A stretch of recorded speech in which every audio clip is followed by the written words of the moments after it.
प्रधानमंत्री जन धन योजना।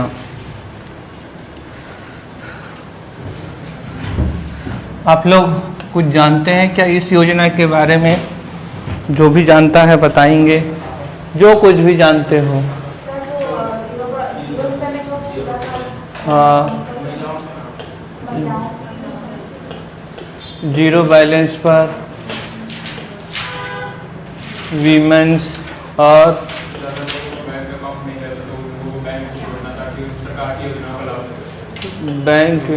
Bank account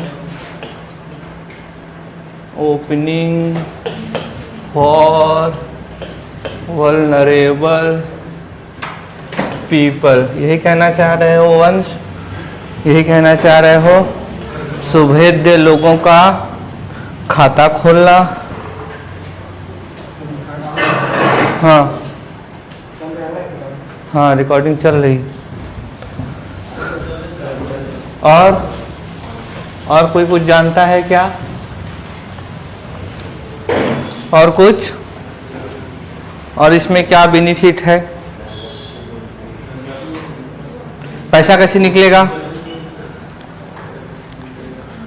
फिर अकाउंट खुल जाएगा तो अकाउंट में पैसे डालेंगे, इंश्योरेंस मिलेगा, और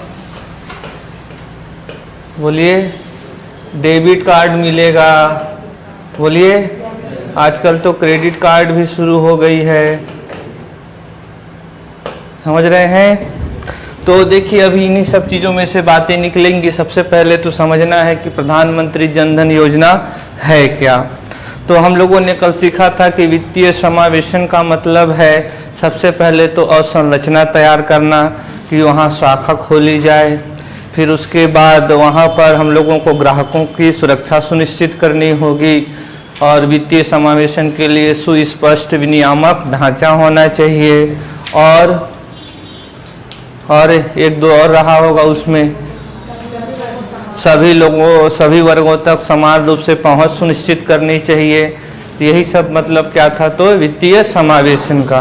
तो देश भर में ग्रामीण क्षेत्र, विशेष रूप से ग्रामीण क्षेत्रों के लिए, और शहरी क्षेत्र भी इसमें शामिल हैं, लेकिन देश भर में सार्वभौमिक रूप से वित्तीय समावेशन के लिए यह एक समर्पित योजना है।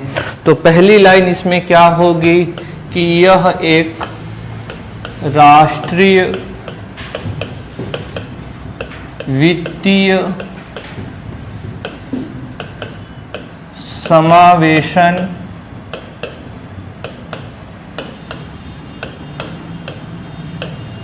मिशन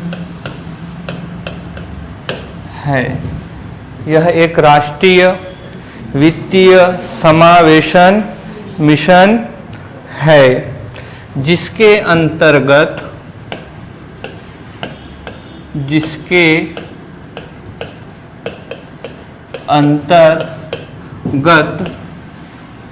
वित्तीय सेवाएं नामतः जमा, बचत, ऋण, पेंशन, बीमा, नगद, आहरण इत्यादि सुविधाएं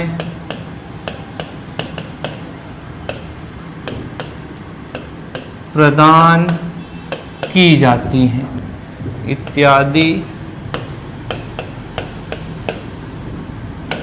इत्यादि सुविधाएं प्रदान की जाती हैं। तो क्या होएगा? यह एक राष्ट्रीय वित्तीय समावेशन मिशन है, और इस मिशन में क्या किया जाएगा? हाँ, वित्तीय सेवाएं प्रदान की जाएंगी, जैसे जमा की सुविधा, बचत की सुविधा, ऋण, पेंशन, बीमा, नकद आहरण इत्यादि सुविधाएं प्रदान की जाएंगी। यह योजना 28 अगस्त 2014 को प्रारंभ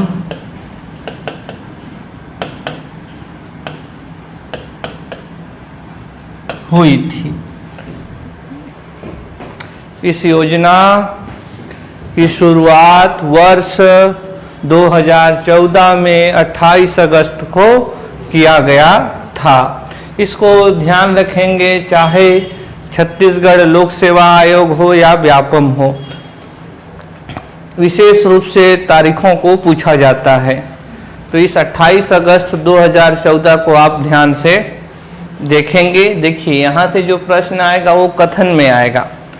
यहाँ से जो प्रश्न बनेंगे वो मौलिक होंगे, कठिन प्रकृति के होंगे। ये प्रश्न बहुत सरल प्रकृति के होते हैं, इसमें आपको कोई भी बुद्धि नहीं लगाना होता। अगर आपको तारीख मालूम है तो आप आसानी से प्रश्न को लगाकर 2 अंक हासिल कर सकते हैं। लेकिन जो कठिन प्रश्न होते हैं वो परिभाषा से निर्मित होते हैं, मूलभूत अवधारणा से निर्मित होते हैं, तथ्यात्मक नहीं रहते।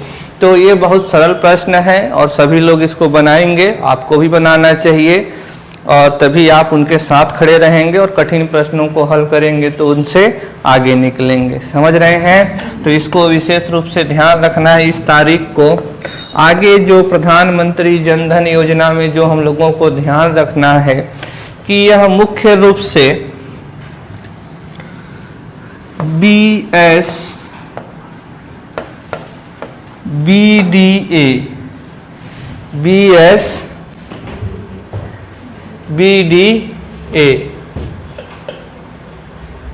इसका मतलब है कि सेविंग बैंक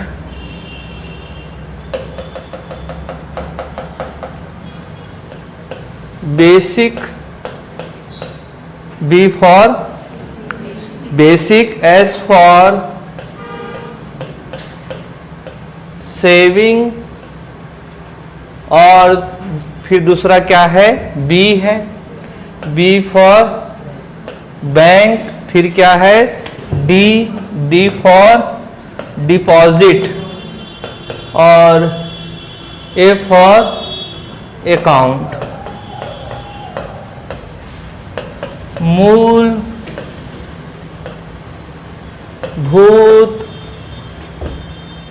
बचत बैंक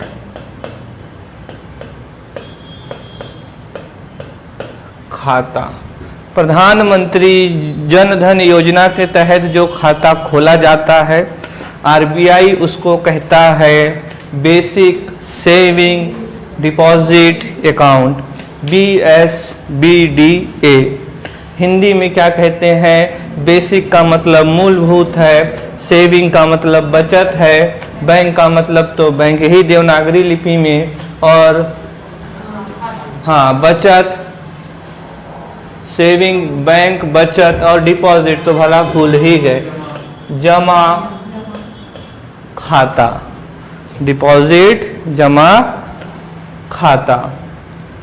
इस प्रकार के जो अकाउंट होते हैं उसमें आरबीआई बैंकों को छूट देता है, या बैंकों के ऊपर ऑब्लिगेशन होता है कि इस प्रकार के बैंक अकाउंट को रन करने के लिए कोई भी न्यूनतम राशि की आवश्यकता नहीं होती। इसीलिए जन धन योजना में बैंक खाते के संचालन के लिए कोई भी न्यूनतम राशि का या की बाध्यता नहीं है। इस प्रकार के खाते में न्यूनतम राशि की आवश्यकता नहीं होती है। इस प्रकार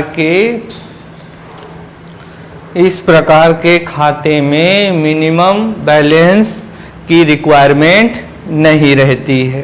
ठीक, तो यहाँ कितने बिंदु हैं? 4 बिंदु हैं। पहले बिंदु में यह एक मिशन है, यह मिशन वित्तीय समावेशन का है और वित्तीय समावेशन के तहत वित्तीय सेवाएं प्रदान की जाएंगी, जैसे कि ऋण हो गया, पेंशन हो गया, बीमा हो गया, जमा हो गया, नकद आहरण हो गया। यह मिशन 28 अगस्त 2014 को वित्त मंत्रालय द्वारा प्रारंभ किया गया है और इस योजना के यह जो योजना है इसके तहत जो अकाउंट खोले जाते हैं उसको मौलिक रूप से मूलभूत बचत बैंक जमा खाता कहते हैं। अंग्रेजी में इसको कहते हैं basic saving bank deposit account. ठीक, समझ गए इतनी बात। और basic saving bank deposit account का सबसे इम्पॉर्टेंट कैरेक्टरिस्टिक क्या होती है कि इसके संचालन के लिए न्यूनतम राशि की आवश्यकता नहीं रहती। ठीक, चलें आगे। और आवश्यकता नहीं रहती और साथ में इसमें डेबिट कार्ड भी दे दिया जाता है, जिसके और प्रधानमंत्री जन धन योजना में भी डेबिट कार्ड मिलता है। हिंदी मीडियम वाले इसको देवनागरी लिपि में ऐसा लिख लें, डेबिट कार्ड। अंग्रेजी में नहीं लिखना है तो डेबिट कार्ड। ठीक, दो प्रकार के कार्ड होते हैं। आजकल तो विभिन्न प्रकार के वित्तीय कार्ड आ गए हैं। डेबिट कार्ड है, क्रेडिट कार्ड है, फाइनेंस कार्ड है, अलग अलग प्रयोजन में IRCTC का कार्ड है, शॉपिंग कार्ड है। आजकल अभी आप जाओगे किसी भी ऑनलाइन रिटेल एप्लीकेशन में तो तरह तरह के कार्ड बनाने के ऑफर आपको आते रहते हैं कि शॉपिंग कार्ड बनवा लीजिए, सर्विस कार्ड बनवा लीजिए। समझ रहे हैं? चलें आगे। हाँ, इसमें प्रयास किया जाएगा कि सभी लोगों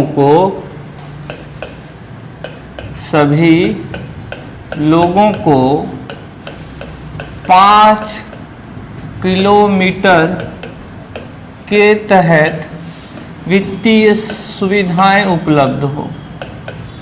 दायरा क्या है? 5 किलोमीटर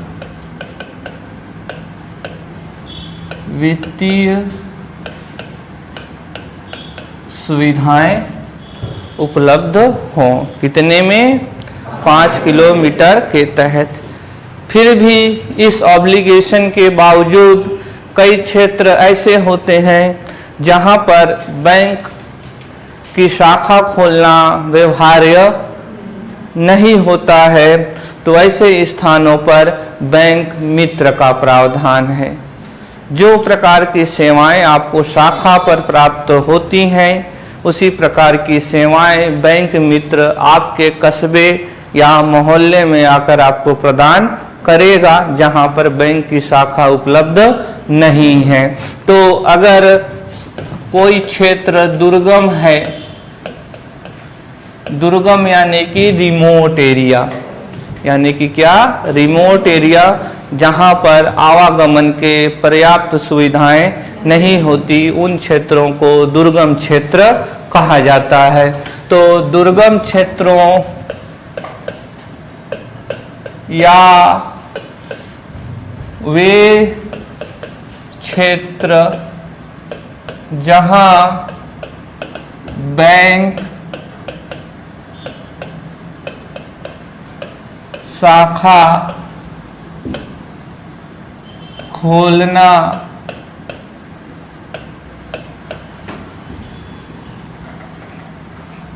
अनुचित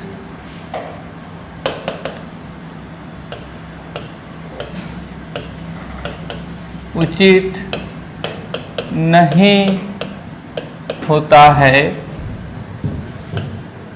ऐसे स्थानों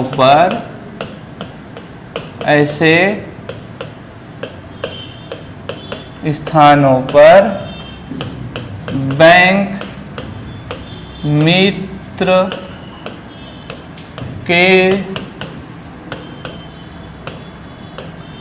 माध्यम से सेवा, कौन सी सेवा? वित्तीय सेवा के माध्यम से वित्तीय सेवा प्रदान करने का प्रावधान है।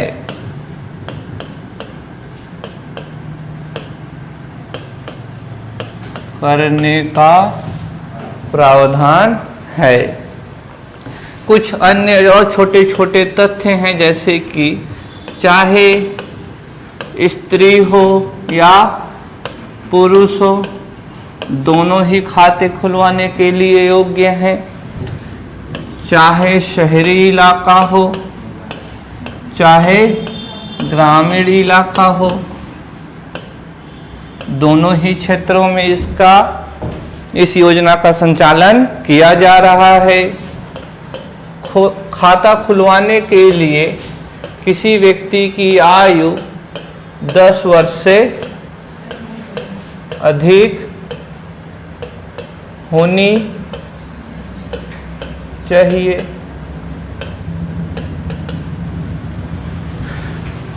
खाता खुलवाने के लिए किसी व्यक्ति की आयु 10 वर्ष से अधिक होनी चाहिए। आगे बढ़ते हैं और इस योजना के कारण प्राप्त होने वाले लाभ के बारे में हम लोग जान लेते हैं। प्राप्त होने वाले लाभ के बारे में जान लेते हैं। सबसे पहले तो खाते के संचालन के लिए कोई न्यूनतम राशि की आवश्यकता नहीं होती।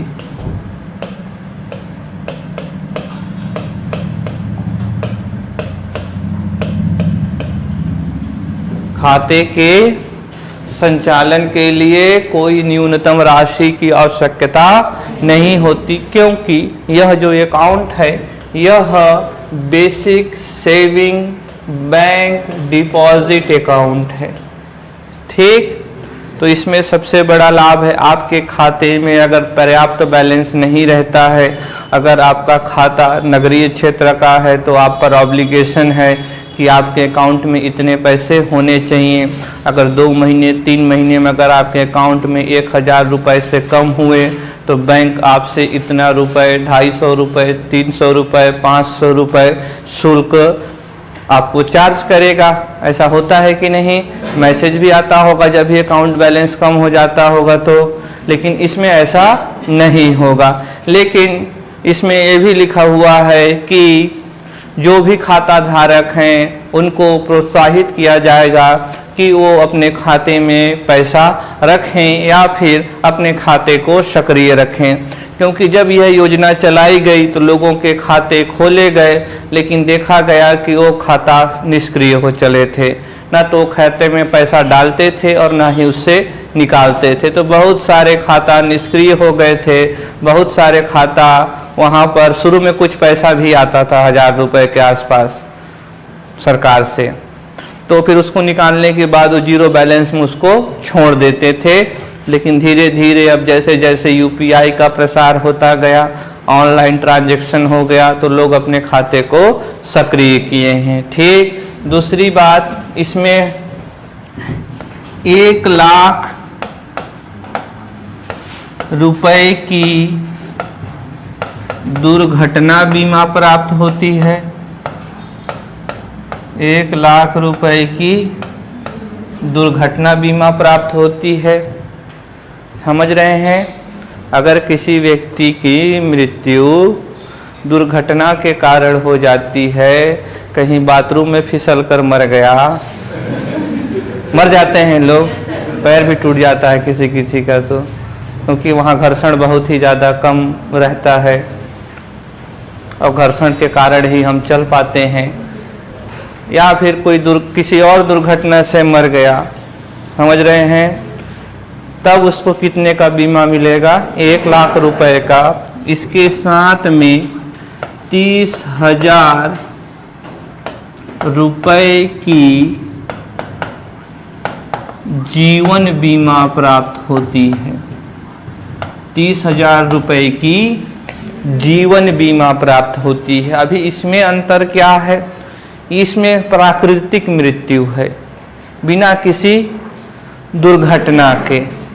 अभी आपको यह साबित करना पड़ेगा कि मृत्यु कैसे हुई है, तब आपको कितना मिलेगा। अगर आप यह साबित नहीं कर पाते हैं तो मृत्यु को प्राकृतिक माना जाएगा, एज के कारण माना जाएगा, तब फिर आपको कितना मिलेगा? तो 30,000 रुपए मिलेगा। खाता के 6 महीने के संचालन के बाद, खाता के 6 महीने संचालन के बाद ओवर ड्राफ्ट की सुविधा प्राप्त होती है। और कितना ओवरड्राफ्ट मिलता है? तो 5,000 रुपए। ओवरड्राफ्ट क्या है? ओवरड्राफ्ट की सुविधा बैंक देते हैं। अगर आपके खाते में 0 बैलेंस है तब भी आप ट्रांजैक्शन करने के योग्य होंगे। तो जैसे अगर कोई जन धन अकाउंट वाला व्यक्ति है, अगर वो 6 महीने तक खाता को सक्रिय रखता है तो उसे 6 महीने बाद अगर उसके अकाउंट में पैसे नहीं भी हैं तो वो 5,000 रुपए का ट्रांजैक्शन कर पाएगा, और जब भी उस अकाउंट में वो पैसे डालेगा तभी उसको वहाँ से डिडक्ट कर लिया जाएगा। तो ओवरड्राफ्ट का मतलब होता है कि आपके अकाउंट में पैसा न भी हो तब भी आप लेन देन यानी कि ट्रांजैक्शन कर सकते हैं। उसी को क्या कहा जाता है? ओवरड्राफ्ट कहा जाता है। आगे जो लाभ प्राप्त होएगा इसमें आपको कि क्या मिलेगा, तो डेबिट कार्ड मिलेगा। इसमें आपको डेबिट कार्ड और क्रेडिट कार्ड 2 अलग अलग चीज़ें होती हैं। जैसे कि प्रीपेड होता है और पोस्टपेड होता है। डेबिट कार्ड में आप पहले पैसा डालते हैं फिर उसको आहरित करते हैं। क्रेडिट कार्ड में पहले आहरित करते हैं, बाद में उसका बिल पेमेंट करते हैं। ठीक ऐसा ही प्रीपेड में होता है। पहले आप मोबाइल में पैसे डलवाते हैं, फिर उससे बात करते हैं, हेलो कौन बोल रहा है, फिर उसके बाद। लेकिन पोस्टपेड में पहले आप बात कर लीजिए, हेलो कौन बोल रहा है, दुनिया भर के बात कर लीजिए, उसके बाद आपका क्या आएगा? बिल आएगा। तो ऐसे ही डेबिट कार्ड होता है और क्या? क्रेडिट कार्ड होता है। तो इसमें डेबिट कार्ड की भी सुविधा प्राप्त होती है और इस कार्ड से आप देश भर में किसी भी देश भर में नगद आहरण कर सकते हैं। देश भर में नकद आहरण कर सकते हैं। ऐसा नहीं है कि अगर छत्तीसगढ़ में जारी हुआ है वह कार्ड तो आप केवल छत्तीसगढ़ या किसी विशेष बैंक में ही कर सकते हैं। लिख लिए क्या?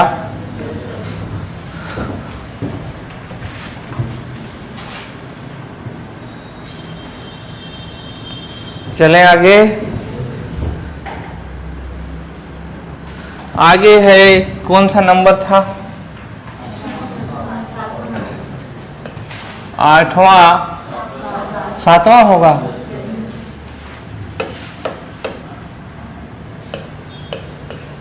कि यह किसी भी एटीएम में योग्य होगा।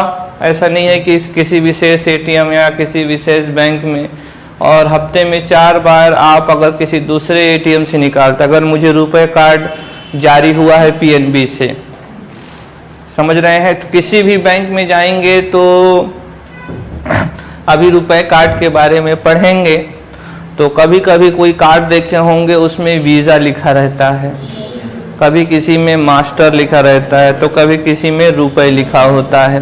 तो आम तौर पर इसके तहत क्या कार्ड जारी किए जाते हैं? तो वहाँ डेबिट कार्ड लिखे हो ना, डेबिट कार्ड में डैश करके क्या लिखना, रुपए।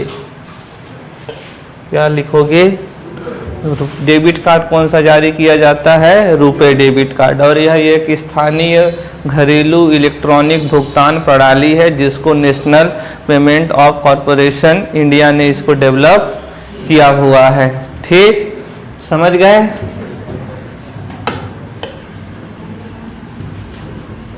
तो आगे है, यह किसी भी एटीएम में एक्सेप्ट हो जाएगा और किसी भी पीओएस में, पॉइंट ऑफ सेल मशीन, जाकर ऐसे स्क्रैच करते दुकान वाले रखे रहते हैं ना, बोलो। तो पॉइंट ऑफ सेल मशीन कहते हैं कि सेल के टाइम में ही ट्रांजैक्शन हो सके। तो ऐसा नहीं एक मशीन में काम कर रहा है, अगर वह यूको बैंक का मशीन है तो वहाँ कार्य नहीं करेगा। खाते में पैसा भर होना चाहिए, बाकी काम हर जगह करेगा। समझ रहे हैं। लेकिन आमतौर पर व्यापारी इसको यूज़ करना नहीं चाहते हैं, विशेष रूप से छोटे ट्रांजैक्शन में, क्योंकि यहाँ MDR लगता है, मर्चेंट डिस्काउंट रेट लगता है, जो ग्राहकों को नहीं व्यापारियों को भुगतान करना होता है। तो बड़े ट्रांजैक्शन में वो आराम से देते हैं कि लीजिए, और छोटे में जाएंगे तो बोलेंगे नहीं नहीं, क्या लाओ, कैश लाओ। समझ रहे हो। तो यह किसी भी एटीएम और किसी भी पीओएस में क्या होगा, तो स्वीकार्य होगा।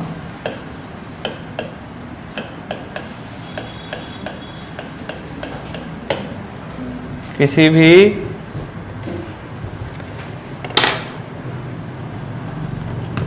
लिख लिए। एक इससे पहले भी योजना आपके आर्थिक सर्वेक्षण में लिखा हुआ है, और आर्थिक सर्वेक्षण में लिखा हुआ है तो कभी भी वो आपके परीक्षा में आ सकता है।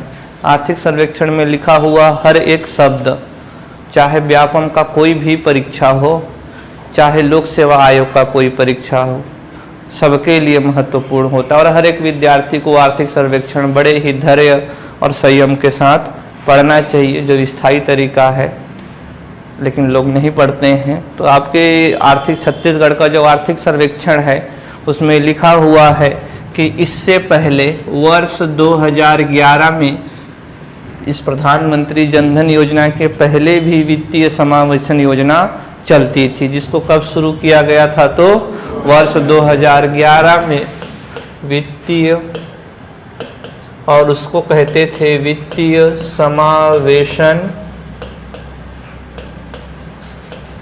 योजना। वित्तीय समावेशन योजना, ये ज़्यादा महत्वपूर्ण नहीं है, ये तो महत्वपूर्ण हो गया। दूसरी बात, जो इसका निक नेम है स्वाभिमान स्कीम, ये महत्वपूर्ण है कि प्रधानमंत्री जन धन योजना से पहले क्या चलता था, स्वाभिमानी, अभिमानी, घमंडी। समझ रहे हो। तो ऐसा कुछ भी आ सकता है, और एक में क्या रहेगा, स्वाभिमान रहेगा। तो इसको क्या कहते थे, स्वाभिमान स्कीम कहते थे। तो इसमें और प्रधानमंत्री जन धन योजना में क्या अंतर है भाई?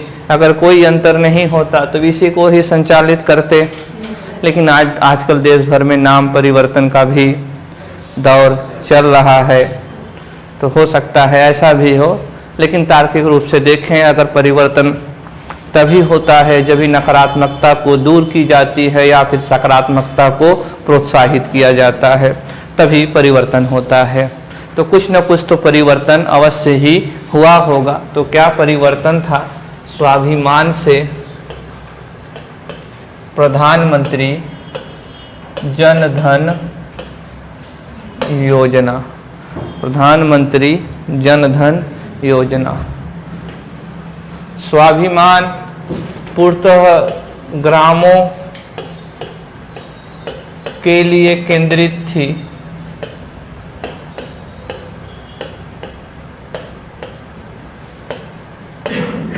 ग्रामीण या फिर ग्रामों पर, तो ये पेपर में ऐसा आएगा, ग्रामीण वित्तीय समावेशन के लिए तो नहीं बना पाओगे, ग्रामीण वित्तीय समावेशन, ठीक। जबकि यह संपूर्ण देश भर के लिए है। समझ रहे हैं? संपूर्ण देश भर के लिए, चाहे वह शहरी हो चाहे वह ग्रामीण हो। तो एक अंतर जाने, बोलो। और कौन से ग्राम? जहां की जनसंख्या 2000 से ज्यादा हो। ये तो जानते हो ना गणित वाला चिन्ह? हाँ, जहां की जनसंख्या 2000 से ज्यादा हो, जबकि इसमें प्रयास किया गया है हर वो क्षेत्र जहां पर 1000 से 1500 परिवार होंगे वहां पर कोई शाखा उत्पन्न की जाएगी, और अगर शाखा नहीं है तो फिर वहां किसके जरिए सुविधा प्रदान की जाएगी? बैंक मित्र के जरिए। बोलो।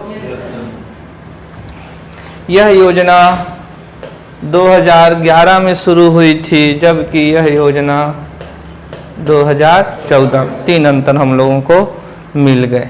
ठीक, तो यह सार्वभौमिक रूप से पूरे देश भर में लागू है, जबकि जो स्वाभिमान स्कीम था वह ग्रामीण क्षेत्र के लिए समर्पित था। ठीक, आगे इसमें एक बिंदु और हमें याद आया है कि जो जन धन योजना है, लिखेंगे जैम। जैम का मतलब यहाँ पर क्या है? जन धन है। जैम का मतलब क्या है? जन धन है। ए का मतलब आधार है, एम का मतलब मोबाइल है।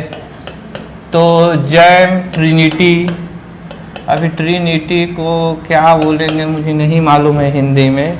जैम ट्रिनिटी का एक भाग है।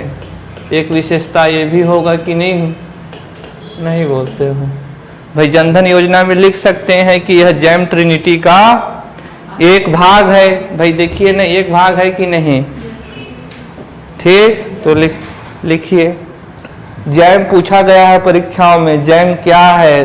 तो यह 3 योजनाओं का या 3 स्कीम्स का संयोजन है। एक में जन धन है, दूसरा आधार है, तीसरा मोबाइल है। छत्तीसगढ़ में तो मोबाइल वितरण भी किया गया था, जिसे सूचना क्रांति योजना के तहत वितरित किया गया था।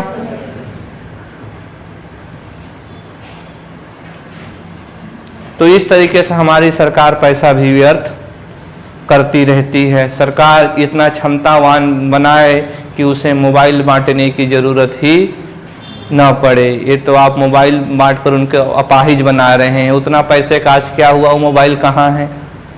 कोई अता पता है क्या? 10% बच गए होंगे जिनकी मजबूरी होगी, और उसको बांटा गया था कि डिजिटल क्रांति आएगी। अब तो 4G आ गया, तो शायद वो तो 3G ही था। 4G ही बड़ी मुश्किल से 4G था, अब तो 5G आ गया है। अब तो वैसे भी यूज़ नहीं है वो, उसका यूज़ नहीं होगा, क्योंकि जैसे 3G 4G आया तो 3G का नामो निशान गया। कुछ दिन बाद जैसे ही यहाँ 5G रेगुलर होगा, 4G चला जाएगा। समझ रहे हैं? सारी डिवाइस 5G आने लगेंगे। तो इतनी चीज़ें आपको ध्यान में रखना होगा। किससे? तो प्रधानमंत्री जन धन योजना से, कि यह एक राष्ट्रीय वित्तीय समावेशन कार्यक्रम है जिसके तहत ऋण, पेंशन, बीमा, जमा, नगद आहरण इत्यादि वित्तीय सेवाएं प्रदान की जाती हैं। इस योजना का शुभारंभ 28 अगस्त 2014 को किया गया था। इस योजना के तहत डेबिट कार्ड जारी किए जाते हैं, विशेष रूप से रुपे डेबिट कार्ड जारी किए जाते हैं। कोई भी जारी कर दिया जाता है, लेकिन कोशिश की जाती है कि कौन सा जारी किया जाए? रुपे डेबिट कार्ड किया जाए। शुरू में थोड़ी लोगों को परेशानी होती थी, क्योंकि हर जगह जो पेमेंट इंटरफेस होते थे रुपे कार्ड को एक्सेप्टेड नहीं करते थे, लेकिन अब आसानी से हर जगह रुपे कार्ड, कोई भी ऑनलाइन पेमेंट करेंगे तो वहाँ पर आपको एक्सेप्ट हो जाता है। इस योजना में प्रयास किया जाता है कि सभी लोगों को 5 किलोमीटर के अंतर्गत ही बैंकिंग सुविधाएं उपलब्ध हों, और अगर ऐसा नहीं हो पाता है, वे क्षेत्र जहां बैंकों को लगता है कि शाखा का खोलना व्यवहार्य नहीं है, क्योंकि भाई अगर शाखा खोलते हैं तो वहाँ बैंक को अपनी एक लागत लगानी पड़ती है, पहले इमारत, फिर पहले ज़मीन, उसके बाद इमारत, और अगर ये दोनों नहीं है तो किराए में लेना पड़ता है, फिर अपने कर्मचारी लगाना पड़ता है, फिर अन्य संसाधनों को देना पड़ता है। तो उससे अच्छा एक अधिकारी या फिर किसी एक व्यक्ति को क्या घोषित कर दें, बैंक मित्र। अब मान लीजिए बीजापुर के किसी एक गांव में जो बहुत ही दुर्गम इलाका है, वहां शाखा खोलना उचित है क्या? नहीं है। तो अभी बैंक क्या करेगा, उसी मोहल्ले से या उसी गांव से एक ऐसे व्यक्ति को जो पूर्व शिक्षक हो या वहां का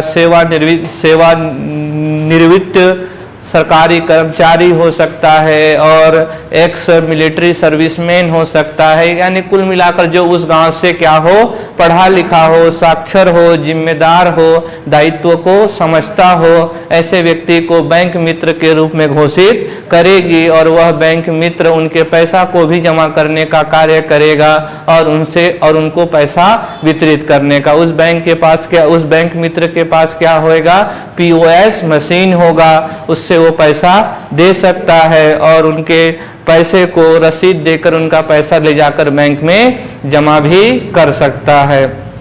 ठीक, अब हम लोग कुछ आंकड़ों को देख लेते हैं कि छत्तीसगढ़ में कितना जनधन अकाउंट खोला जा चुका है, कितने आधार से लिंक्ड है और कितने सक्रिय हैं।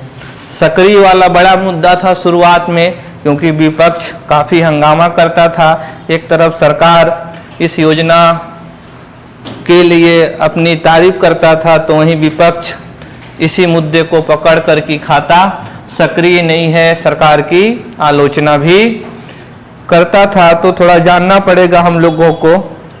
तो अभी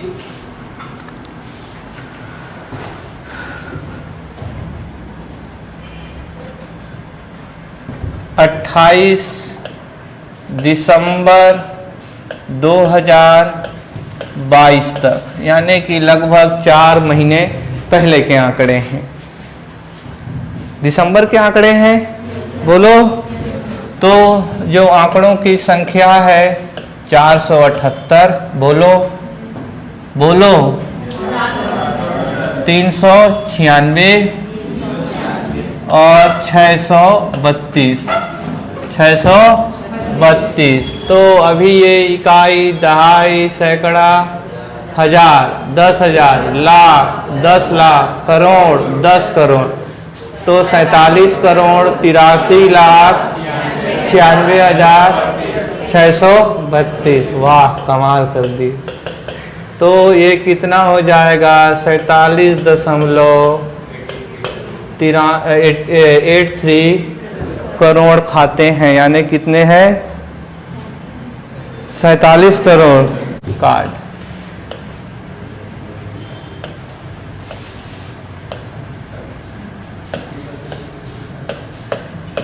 रुपए कार्ड। तो देखिए, इससे पहले अंतर्राष्ट्रीय पेमेंट सेटलमेंट कंपनी थे, जैसे कि मास्टर और वीज़ा।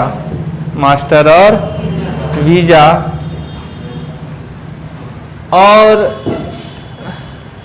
यह जो रुपए कार्ड है, अब इसको थोड़ा देख लेते हैं है क्या। तो सबसे पहले ये तो क्या है, डेबिट कार्ड है। लेकिन ये क्या करेगा, यह वित्तीय संस्थाओं को, वित्तीय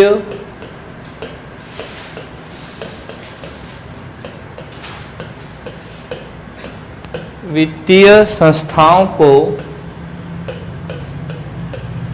इलेक्ट्रॉनिक भुगतान प्रणाली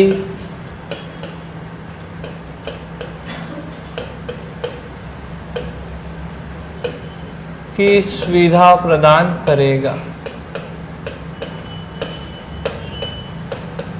पहले बैंकों को इलेक्ट्रॉनिक भुगतान के लिए या नगद हस्तांतरण या नगद आहरण की सुविधा प्रदान करने के लिए ग्राहकों को किसकी सहायता लेनी पड़ती थी? मास्टर और वीज़ा की। तो एनपीसीआई ने क्या डेवलप किया? यह किसके द्वारा विकसित है? तो एनपीसीआई के द्वारा। ठीक, national, N for national, P for payment और सी फॉर कॉरपोरेशन और I for India, national payment corporation of India, राष्ट्रीय भुगतान, भारतीय राष्ट्रीय भुगतान निगम। ठीक, यह एनपीसीआई द्वारा क्या किया गया है? विकसित किया गया है ताकि निम्न लागत में घरेलू, स्थानीय प्रणाली द्वारा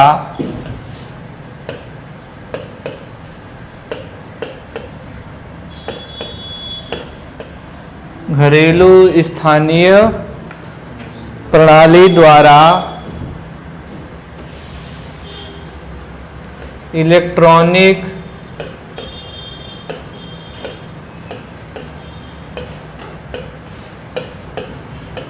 भुगतान की सुविधा प्राप्त हो सके।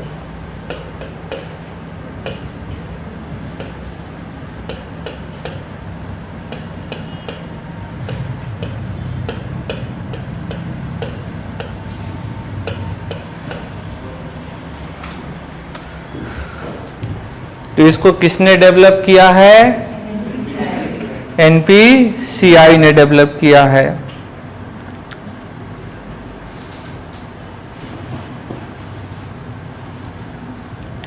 हो गया।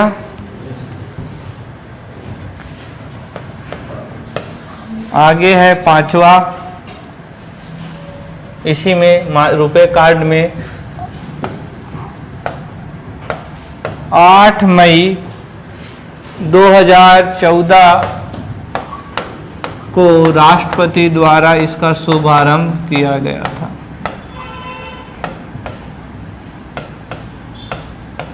आठ मई 2014 द्वारा राष्ट्रपति 2014 में राष्ट्रपति द्वारा राष्ट्र को समर्पित किया गया। क्या? तो रुपए कार्ड।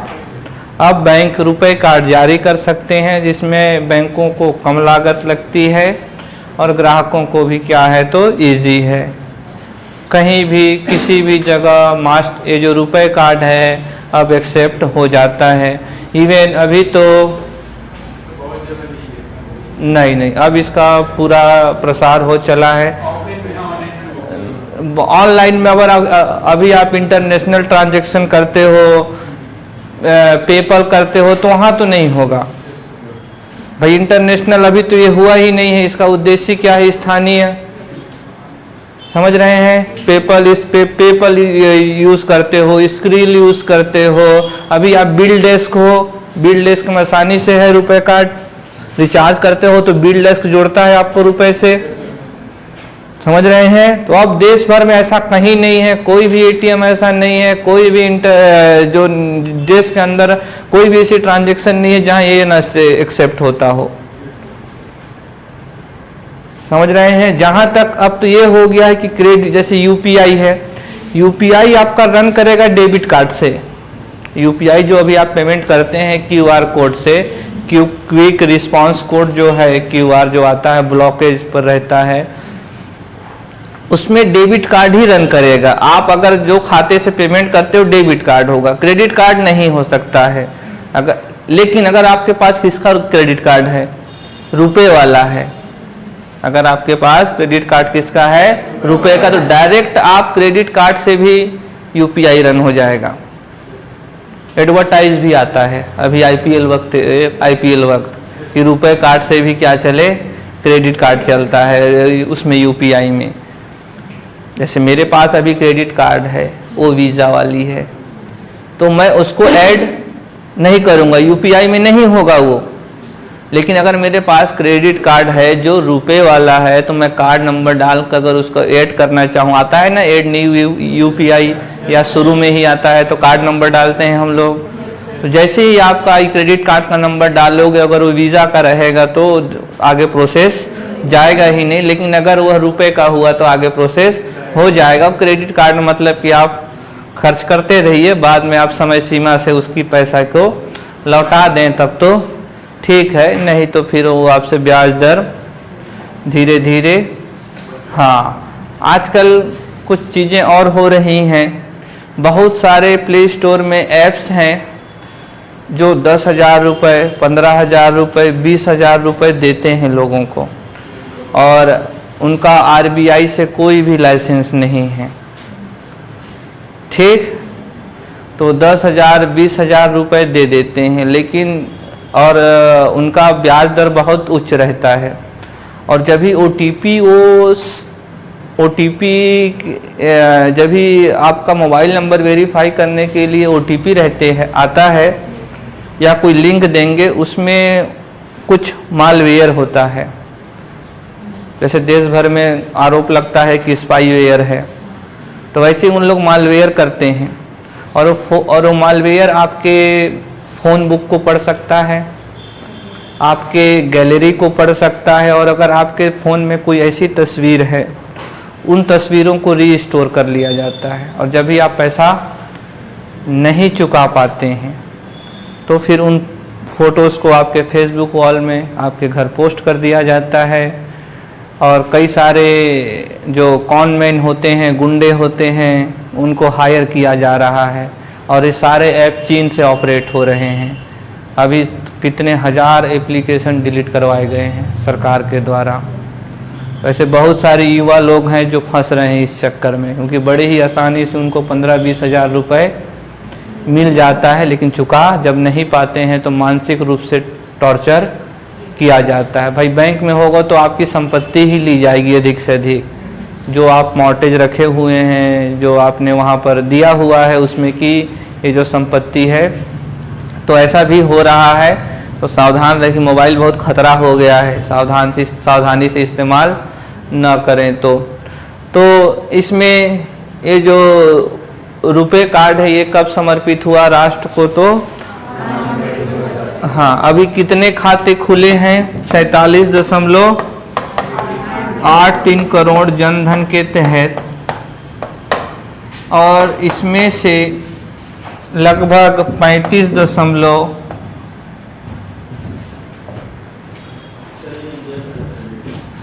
ये वाला, हाँ अभी मैं इसको चेक करूंगा। मैं ऐसा बोला हूँ, देखिए अभी मैं उन्होंने चेक किया, अभी मैं आज जाकर बोल दूँ अभी इसको कि इंडिया का है, कल निकला ही नहीं।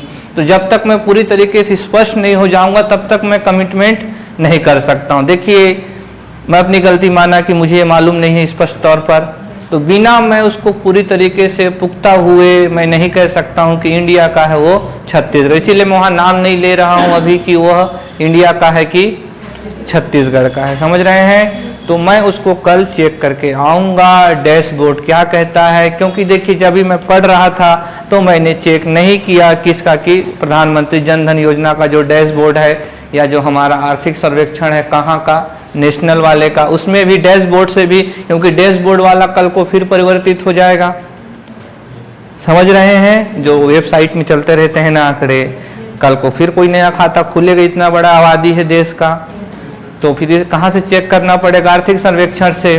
तो मुझे जब तक मैं चेक नहीं करूँगा मैं कैसे बोल सकता हूँ ये आंकड़े कहाँ के हैं? अभी उसमें नहीं निकला है, कहीं नहीं लिखा हुआ है कि छत्तीसगढ़ के हैं कि वो भारत के हैं, समझ रहे हो। आमतौर पर जो आर्थिक सर्वेक्षण में लिखता है किसके आंकड़े रहते हैं? वो छत्तीसगढ़ के ही रहते हैं ना, बोलिए। और जो 2.5 करोड़ की जो जनसंख्या थी, ये तो भाई आज से 10 साल पहले की है, 2011 के आंकड़े हैं, वो तो 2.5 करोड़, अब तो 4-5 करोड़ से आगे निकल गए होंगे, 4 करोड़ 3 करोड़ तो हो गया होगा, बोलिए।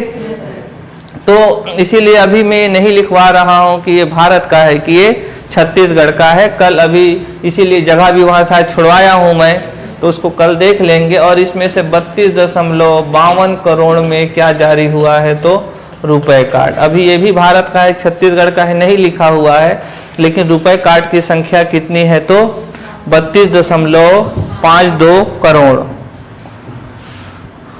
32.52 करोड़। भाई देखिए, ये एक्सेप्ट कर लेना कि नहीं आता है, मेरे ख्याल से ये ज़्यादा उचित है, बल्कि इसके बजाय कि गलत जानकारी देना। समझ रहे हैं?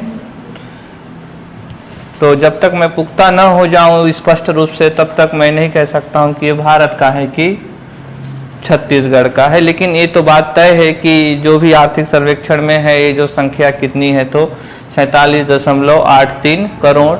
पूरा आंकड़ा याद न भी रहे, वो 478, 396, 632 वाला, तो आप क्या याद रख सकते हैं, 47.83 करोड़, और रुपए कार्ड में कितना तो 32.52 करोड़। ठीक है, दोनों आंकड़े महत्वपूर्ण हैं और मैं कल बता दूंगा यह आंकड़े किसके हैं, भारत के हैं कि छत्तीसगढ़ के संदर्भ में हैं। तो अभी आज के लिए इतना ही। अभी अब कल पढ़ेंगे हम लोग क्या तो मुद्रा स्कीम, और कल वाले को पढ़ लीजिएगा कि बैंकों की संख्या कितनी है, शाखाओं की संख्या, एटीएम की संख्या, कैश टू डिपॉजिट रेशियो।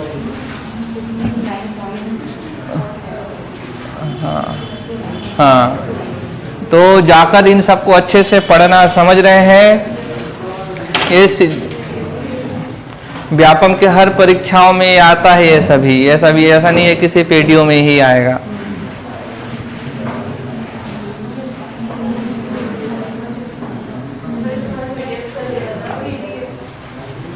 ठीक, भेज देंगे। आज तो कुछ नहीं है।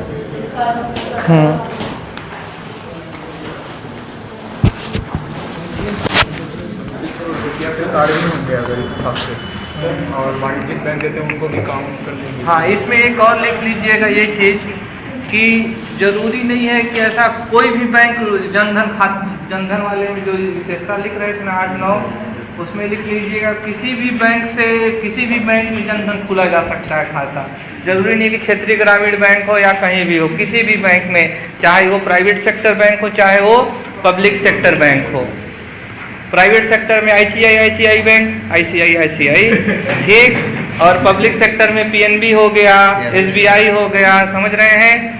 तो लिख लीजिएगा कोई भी बैंक जनधन खाता खोल सकता है और कोई भी बैंक रुपए कार्ड जारी कर सकता है। किसी एक बैंक को अधिकार नहीं दिया गया है कि एक ही बैंक जारी करेगा, कोई भी बैंक हो सकता है किसी भी बैंक में। ठीक, सर इसमें खाता में पैसा रखने तो वही लिमिट 0 हाँ नहीं, अभी लिमिट नहीं है। पहले था कि शुरू में कुछ पैसे भी आते थे उसमें, जो महिलाओं के लिए 1500 कुछ आया भी था शुरू मुझे याद है, कुछ दीदी लोग को मिला था।